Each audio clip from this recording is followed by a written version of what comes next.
I had a lot of response to the video that I posted on body knowing what time it really is.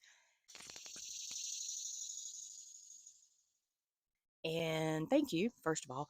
I had a lot of questions about that. So I want to take a minute and just kind of elaborate a little bit more on that because I think a lot of people were like, "What are you talking about?" And some people were like, "But what do I do about it?" I'm talking about body never fell. So I said that in the previous video. And what I mean by that is body never was disconnected from animism. And that means that really we weren't either. We just aren't aware of that at a conscious level.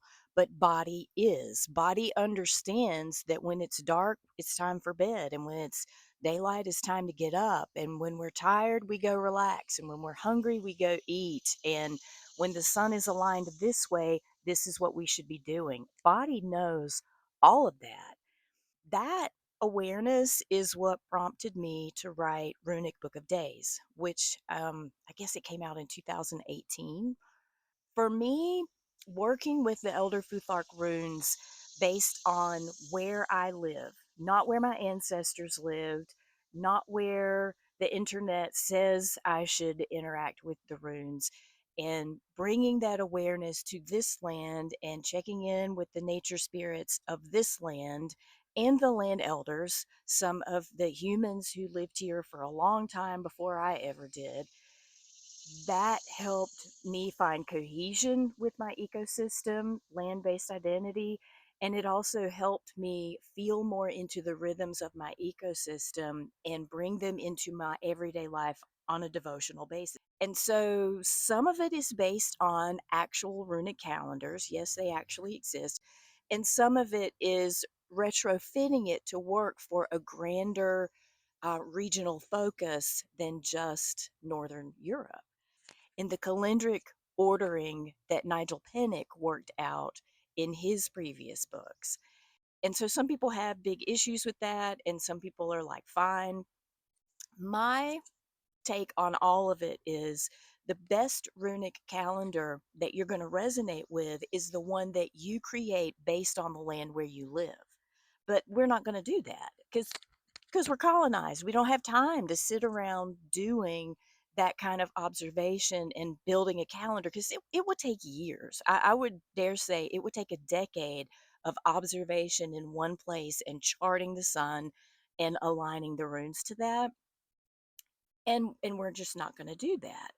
And so there are modern calendars that are laid out according to runes that can help you sort of fit into what is happening at a stellar level, at a timing and seasonal cycles level, and focus that through devotional relationship with the runes and also mapping them against the greater indigenous European holidays. So that's the long answer to what can you do about it. For me, that helped tremendously. It helped me to assimilate feeling that moving in the world this way is not right for me. And it isn't. It just isn't. And I dare say it isn't right for anybody. It's very colonized and supremacist when you get right down to it. I kind of hesitate to say, well, here's what you can do about it, because putting yourself in this place where you are aware that body is giving you way different cues than your alarm clock is, it's not an easy thing to traverse. And it might actually make it harder, but it makes you wake up, pun intended.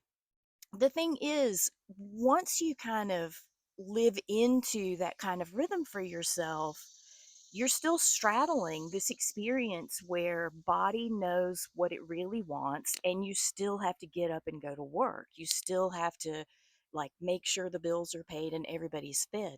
That doesn't go away, but it can make it a little more bearable if you can find ways, particularly rituals, to situate that kind of living alongside what feels natural and grounding for you. The short answer is listen to your body as much as you can. It's hard to do in a culture that doesn't want to listen to your body, doesn't want to honor that it even has a voice, but you can do it in small ritualistic ways. Start bringing in your ecosystem spirits into your everyday observance, speak to them, talk with them, sing, dance if you can do that without your neighbors losing their minds. Find small ways, find things that you're already doing. Walk into the mailbox, watering the grass, mowing the grass. Make those ritualistic. Learn who's in your space. And when you know that, then you can start finding ways to honor what is happening seasonally together. And that is what body is going to respond best to.